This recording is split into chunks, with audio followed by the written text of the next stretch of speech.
പ്രിയ കർഷക സുഹൃത്തുക്കളെ, നമ്മുടെ പുതിയ വീഡിയോയിലേക്ക് നിങ്ങളെല്ലാവരെയും സ്വാഗതം ചെയ്യുകയാണ്. ഇന്ന് ഞാൻ നിങ്ങളെ പരിചയപ്പെടുത്താൻ പോകുന്നത് പേരയെ പറ്റിയാണ്. ഇപ്പോൾ പേര പല ഇനങ്ങളിൽ ഉൾപ്പെട്ട പേരയുണ്ട്. അറിയാം, കിലോ പേര, തായ്ലൻഡ് പിങ്ക്, L45, 49, അങ്ങനെ കുറേ വെറൈറ്റി ഉണ്ട്. പേര എപ്പോഴും നമ്മൾ പെട്ടെന്ന് ഉൽപ്പാദനം കിട്ടാൻ വേണ്ടി നമ്മൾ അതിൻ്റെ നടീദിവസമായിട്ട് ഉപയോഗിക്കുന്ന ലെയറിങ് നടത്തിയ പേരയാണ്. അപ്പോൾ പെട്ടെന്ന് ഉൽപ്പാദനം കിട്ടും. ആ ഇനത്തിൽപ്പെട്ട തായ്ലൻഡ് പിങ്ക് പേരയാണിത്. അതിൻ്റെ പേരയ്ക്കായപ്പോൾ നിങ്ങൾ കണ്ടുകൊണ്ടിരിക്കുന്നുണ്ടോ? ഇതിൻ്റെ ഇതൊന്നും നല്ല, ഇതിലൊക്കെ വലുതാവും. കണ്ടോ, ഇതിൻ്റെ വെയിറ്റ് കൊണ്ട് ഇതിന് കമ്പ് ഒടിഞ്ഞിരിക്കുക. അതിലും വലുത് കണ്ടോ ഓർമ്മ നിൽക്കുന്നത് ഉണ്ടോ? ഇത് പറിക്കാൻ പാകമായിട്ടുള്ളതാണ്. നമ്മൾ കുറച്ച് പറിച്ചതാണ്. ഇതിപ്പോൾ നട്ടിട്ട് 2 വർഷം ആയതേ ഉള്ളൂ. അപ്പോൾ ഇത് പ്രൂണിങ് ചെയ്തുകൊണ്ടിരിക്കണം. കമ്പ് കൊത്തി വിട്ടാൽ മാത്രമേ ഇത് നല്ലോണം വിടർന്ന് നമ്മൾ പല ഭാഗങ്ങളിൽ ശാഖകളിൽ ഇങ്ങനെ പോയിട്ട് നല്ല കായ ഉണ്ട്. ഇപ്പം പുതിയ കായ്കളൊക്കെ ഉണ്ടായിക്കൊണ്ടിരിക്കുകയാണ്. അതോടൊപ്പം തന്നെ പൂക്കൾ കണ്ടോ, പൂക്കളിപ്പം പൂവുണ്ടായിക്കൊണ്ട് അത് ഒരു കുറച്ച് കാലത്തേക്ക് ഇതിനകത്ത് നമുക്ക് ഉൽപ്പാദനം കിട്ടിക്കൊണ്ടിരിക്കും. അപ്പോൾ നമ്മുടെ ആവശ്യത്തിന് നമുക്ക് ഉപയോഗിക്കാൻ പറ്റുന്ന രീതിയിൽ ഇപ്പോൾ എല്ലായിടും ഒന്നിച്ച് ഒരേ സമയത്ത് മാങ്ങയൊക്കെ ആവുന്ന പോലെ പെട്ടെന്ന് ആയിക്കഴിഞ്ഞ് പെട്ടെന്ന് തീരുന്നതല്ല. പേര ഇങ്ങനെ ആയിക്കൊണ്ട് കുറേശ്ശെ ആയിക്കൊണ്ടിരിക്കും. ഒരു 5-6 മാസമൊക്കെ ഇതിൻ്റെ ഉൽപ്പാദനം കിട്ടിക്കൊണ്ടിരിക്കും. അങ്ങനെയാണ് പേരയുടെ ഇത് കുറേ വെറൈറ്റി ഉണ്ട്. ഇന്ന് നേരത്തെ പറഞ്ഞ പോലെ ഇത് തായ്ലൻഡ് പിങ്ക് ഇനത്തിൽപ്പെട്ട പേരയാണ്. നല്ല സ്വാദിഷ്ടമായ വിത്തുകൾ കുറവാണ്, മാംസളമായ ഭാഗമാണ് കൂടുതൽ. അപ്പം അങ്ങനെ ഒരു ഇനത്തിൽപ്പെട്ട പേരയാണ്. അപ്പം നമ്മൾ ചെയ്യേണ്ടതെന്ന് വെച്ചാൽ ഈ പേര കൃഷി ചെയ്യുമ്പോൾ നമ്മൾ നടുമ്പോൾ ഇതുപോലെ നല്ല സൂര്യപ്രകാശം കിട്ടുന്ന സ്ഥലമായിരിക്കണം. ഏറ്റവും മെയിനായിട്ടുള്ള ഇതാണ്. സൂര്യപ്രകാശം ഉണ്ടെങ്കിൽ മാത്രമേ പേരയ്ക്ക് നമ്മൾ ഉദ്ദേശിക്കുന്ന രീതിയിലുള്ള അതിനകത്ത് ഉൽപ്പാദനം കിട്ടത്തുള്ളൂ. അത് മാത്രമല്ല, നല്ല സൂര്യപ്രകാശം കാറ്റൊക്കെ കിട്ടുന്ന സ്ഥലമാണെങ്കിൽ അധികം പൊങ്ങി പോകത്തില്ല. ഇപ്പം നമ്മൾ ഇത് പറിക്കാൻ വേണ്ടി ഇപ്പോൾ ഇതിന് നമുക്ക് എവിടെ നിന്ന് വേണം നമുക്ക് കൈകൊണ്ട് പറിക്കാൻ പറ്റും. അത്ര ഉയരത്തിലാണ് പേരയ്ക്ക നിൽക്കുന്നത് കണ്ടോ. ഇത്രയും താഴെ പേരയ്ക്കുണ്ട്. ഈ കമ്പയിലൊക്കെ പേരയ്ക്കുക. അപ്പോൾ അത് വെച്ചാൽ നമ്മളത് ബുഷായിട്ട് നിന്നാൽ മാത്രമേ സൂര്യപ്രകാശം കിട്ടുന്ന സ്ഥലത്ത് അങ്ങനെ ബുഷായിട്ട് നിൽക്കത്തുള്ളൂ. അങ്ങനെ സൂര്യപ്രകാശം ഉള്ള സ്ഥലത്ത് മാത്രമേ നമ്മൾ ഈ പേര കൃഷി ചെയ്യാൻ പാടുള്ളൂ. അപ്പോൾ അല്ലാത്ത സ്ഥലത്തും ചെയ്യാം, ഹൈറ്റ് വെച്ച് പോകും. നമ്മൾ ഉദ്ദേശിക്കുന്ന രീതിയിലുള്ള ചിലപ്പം ഉൽപ്പാദനം കിട്ടണമെന്നില്ല. അപ്പോൾ ഈ പേര നമ്മൾ അങ്ങനെ രോഗം ബാധിക്കുന്ന അങ്ങനെ വലിയ രോഗമൊന്നുമില്ല. പക്ഷേ എന്നാൽ രോഗമുണ്ട് കണ്ടോ. ഇപ്പോൾ ഇതിനകത്ത് നമ്മൾ ചെറിയൊരു പ്രോബ്ലം കണ്ടിട്ടുണ്ട്. അത് ശ്രദ്ധയിൽ ഇപ്പോഴാണ് പെടുന്നത് കണ്ടോ. ഇതാണ് വെള്ളീച്ച കണ്ടോ. വെള്ളീച്ചയുടെ ഉദരം തുടങ്ങിയിട്ടുള്ളൂ. അത് എന്തുകൊണ്ടാണെന്ന് വെച്ചാൽ വെള്ളീച്ച വരുന്നതിന് മെയിൻ കാരണം നമ്മുടെ നിലവിലുള്ള തെങ്ങിൻ്റെ അടിയിൽ ഓരയിലെല്ലാം വെള്ളീച്ച. രാത്രി കാലങ്ങളിൽ നമ്മൾ ലൈറ്റ് തെളിച്ച് കഴിഞ്ഞാൽ അത് ശരിക്കും നമുക്ക് ബോധ്യപ്പെടും. കാരണം വെളുത്തിങ്ങനെ ഇരിക്കും. അതുകൊണ്ടാണ് നമ്മുടെ ഈ കൃഷിയുടെ ഇടയിലേക്ക് നമുക്ക് തെങ്ങിൻ്റെ ഓലയിലുള്ള ഈ വെള്ളീച്ചനെ നിയന്ത്രിക്കാൻ ബുദ്ധിമുട്ടാണ്. കാരണം അത്രയും ഹൈറ്റ് കയറി എല്ലാ ഓലയിലും മരുന്ന് കളിക്കാനൊക്കെ ബുദ്ധിമുട്ടാണ്. അപ്പം നമുക്ക് ഈ വെള്ളീച്ച നിയന്ത്രിക്കാനുള്ള മാർഗ്ഗം നമ്മുടെ കയ്യിൽ തന്നെയുണ്ട്.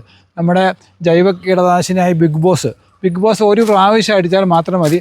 അത് അടിക്കുമ്പോൾ ശ്രദ്ധിക്കേണ്ട കാരണം വെള്ളീച്ച ഒരിക്കലും ഈ ഇലകളുടെ മുകളിൽ വന്ന് അത് വ്യാപിക്കില്ല.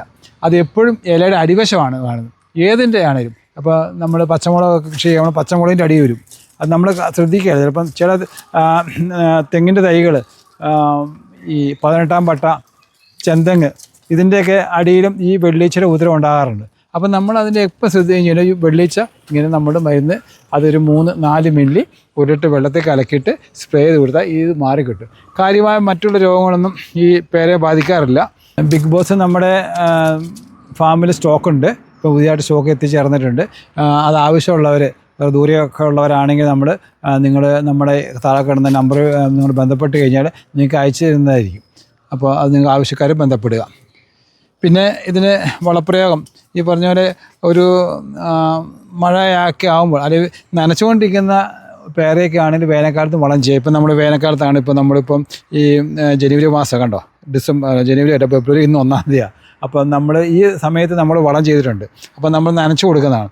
ഇപ്പോൾ ഈ നമ്മൾ ചെയ്തിരിക്കുന്ന വളം എന്ന് പറഞ്ഞാൽ ഞങ്ങൾ സ്വന്തമായിട്ട് നിർമ്മിച്ച ഞങ്ങൾ ആക്കി വളമായ ജൈവവളമാണ് ഞങ്ങൾ ഉപയോഗിച്ചിരിക്കുന്നത്. നമ്മളെല്ലാത്തിനും ഉപയോഗിക്കുന്നത് അത് തന്നെയാണ് ഉപയോഗിക്കുന്നത്. അതാണ് നമ്മൾ ഉപയോഗിച്ചിരിക്കുന്നത്. അപ്പോൾ ഒരു 2-3 മാസം കൂടുമ്പോൾ കുറേശ്ശെ ഉപയോഗിച്ച് കഴിഞ്ഞാൽ ഇത് നമ്മൾ എടുത്തിട്ട മണ്ണാണ്. നമ്മൾ നിലവിലുള്ള പണ്ടുള്ള മണ്ണല്ല. ഇത് നമ്മൾ കുറച്ച് ഭാഗം നമ്മൾ രണ്ടാമത് പച്ചക്കറി കൃഷി ചെയ്യുന്ന കുറച്ച് ഉയർന്ന് വെള്ളം നിൽക്കുന്ന സ്ഥലമാണ് കുറച്ച് കഴിക്കാൻ വേണ്ടി നമ്മൾ ഉയർത്തിയെടുത്തതാണ്. അപ്പോൾ ആ മണ്ണിലാണ് നമുക്ക് കൃഷി ചെയ്തിരിക്കുന്നത്. അവിടെയാണ് കുറച്ച് വളങ്ങൾ നന്നായിട്ട് ചെയ്യേണ്ടി വരുന്നത്. അപ്പോൾ ഈ വളങ്ങളൊക്കെ ചെയ്ത് കഴിഞ്ഞാൽ നല്ല സൂപ്പറായിട്ട് നമ്മുടെ വീട്ടിൽ ആവശ്യത്തിനുള്ള പേരയ്ക്ക നമ്മുടെ ഈ ഒരു ചെടിയിൽ നിന്ന് തന്നെ നമുക്ക് ലഭിക്കുന്നു. ഇത് വേറെ ഞങ്ങൾ ഇനങ്ങളൊക്കെ വെച്ചിട്ടുണ്ട്, പല ഇനങ്ങളും വെച്ചിട്ടുണ്ട്. അപ്പോൾ ഇതിൻ്റെ നടീൽ രീതി എന്ന് വെച്ചാൽ നമ്മൾ നഴ്സറികളിൽ നിന്ന് നല്ല ആരോഗ്യമുള്ള ലെയർ ചെയ്ത പേരത്തൈകൾ വാങ്ങി അത് നിങ്ങൾക്ക് ഏത് ഇഷ്ടപ്പെട്ട പല ഐറ്റം വയലറ്റ് പേരയുണ്ട്, കിലോ പേരയുണ്ട്, L49 ഉണ്ട്, തായ്ലൻഡ് പിങ്ക് പേരയുണ്ട്, അങ്ങനെ കുറേ വെറൈറ്റി ഉണ്ട്.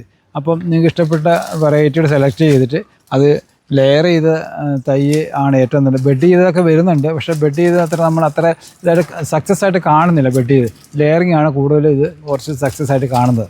അപ്പോൾ അത് വാങ്ങി നമ്മൾ നല്ല കരുത്തുള്ള തൈ എടുത്ത ശേഷം നല്ല ഒരു 2.5 അടി ആഴത്തിൽ സമചതുരത്തിന് കുഴിയെടുത്ത് അതിനകത്ത് നല്ല രീതിയിൽ ജൈവവളങ്ങൾ ഉപയോഗിച്ച് അത് മിക്സ് ചെയ്ത് കുഴി മൂടി ഒരു മിനിമം ഒരാഴ്ച അല്ലെങ്കിൽ 10 ദിവസം നനച്ച് കൊടുത്തുകൊണ്ട് അതിട്ട ശേഷം നമ്മൾ ഈ ഒരാഴ്ച കഴിഞ്ഞ് പുതിയ കുഴിയെടുത്ത് ഒരാഴ്ച അല്ല 10 ദിവസം വെക്കണമെന്ന് പറയുന്നതിൻ്റെ കാര്യം, നമ്മൾ ഈ ലെയർ ചെയ്ത് അതല്ലെങ്കിൽ ബെഡ് ചെയ്ത തൈകളൊക്കെ വെക്കുമ്പോൾ നമ്മൾ കുഴിയെടുത്തപാടെ വെച്ച് കഴിഞ്ഞാൽ അത് കുറച്ച് അമർന്നു വരും, മണ്ണ് അമരും.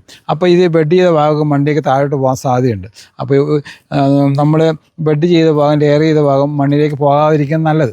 അതുകൊണ്ടാണ് നമ്മൾ ഒരു ആഴ്ച അല്ല 10 ദിവസം വെച്ച ശേഷം മാത്രം നടാൻ പറയുന്നത്. അപ്പോൾ അത് വെച്ച് നല്ല ഈ പറഞ്ഞ പോലെ ഇത് നമ്മൾ വെക്കുമ്പോൾ ശ്രദ്ധിക്കേണ്ട കാര്യം, കവറ് പൊട്ടിച്ച് എടുക്കുമ്പോൾ സമയത്ത് മണ്ണിന് ഇളക്കം തട്ടാൻ പാടില്ല. ഇളക്കം തട്ടിക്കഴിഞ്ഞാൽ ചില സമയത്ത് അത് ചെടി ഉണങ്ങിപ്പോകാൻ സാധ്യതയുണ്ട്. നമ്മൾ ഒരു ചെടി നട്ട് ഒരു 15 ദിവസത്തിനുള്ളിൽ ആ ചെടി ഉണങ്ങുക അല്ല ചീഞ്ഞു പോവുകയോ ചെയ്ത് കഴിഞ്ഞാൽ അതിൻ്റെ കാരണം മറ്റൊന്നുമല്ല, അത് നമ്മൾ നടുന്ന അതിൻ്റെ കുഴപ്പം കൊണ്ടാണ് പോകുന്നത്. അതിന് മണ്ണിന് ഇളക്കം തട്ടിയിട്ടുണ്ടാവും, അല്ലെങ്കിൽ ഒരു കാരണവശാലും ചെടി പോകത്തില്ല. പിന്നെ എപ്പോഴും നമ്മൾ ചെടികൾ നടാൻ വേണ്ടി വൈകുന്നേരങ്ങളിലാണ് നമ്മൾ സെലക്ട് ചെയ്യുന്നത്. ഒരു വൈകുന്നേര സമയമാകുമ്പം നമ്മുടെ അന്തരീക്ഷത്തിൽ ഈർപ്പം ഉണ്ടാകും, ചൂട് കുറവായിരിക്കും. അപ്പം ചെറിയതൊക്കെ ഉണ്ടെങ്കിൽ നമ്മൾ പിറ്റേ ദിവസം ആകുമ്പോഴത്തേക്ക് അതിൻ്റെ ക്ഷീണമൊക്കെ മാറി കയറി വരും. അപ്പോൾ അങ്ങനെയാണ് ഇത് നടേണ്ടത്.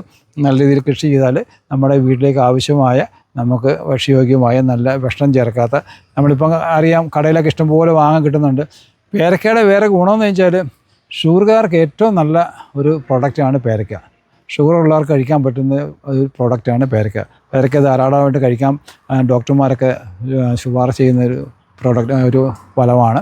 അപ്പം ധൈര്യമായിട്ട് നമ്മുടെ വീട്ടിൽ ഒരു 5 സെൻറ്റ് 10 സെൻറ്റ് ആയിക്കോട്ടെ, ഒരു പേരയെങ്കിലും എല്ലാവരും നട്ടുപിടിപ്പിക്കുക. അതാണ് എനിക്ക് നിങ്ങളോട് പറയാനുള്ളത്. അപ്പോൾ നമ്മുടെ ഇന്നത്തെ അപ്പോൾ ഞാൻ നിങ്ങളെ ഒരെണ്ണം പറിച്ച് നമ്മളെ പാകമായിട്ട് ഒരെണ്ണം പറിച്ചെടുക്കുകയാണ്. പറിച്ചെടുത്തിട്ട് അതിന് കട്ട് ചെയ്ത് കാണിക്കാം. നമ്മുടെ അടുത്ത് നാടൻ പേര നിൽപ്പുണ്ട്, കണ്ടോ? ഇത് നാടനാണ്. ഇത് ഹൈറ്റ് വെച്ച് പോയത് കണ്ടോ?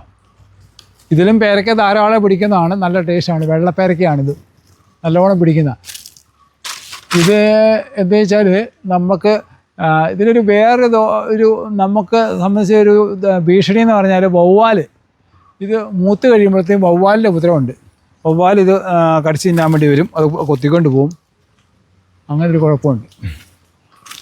നമ്മൾ ഇത് പേരയ്ക്ക കട്ട് ചെയ്യാൻ പോവുകയാണ്.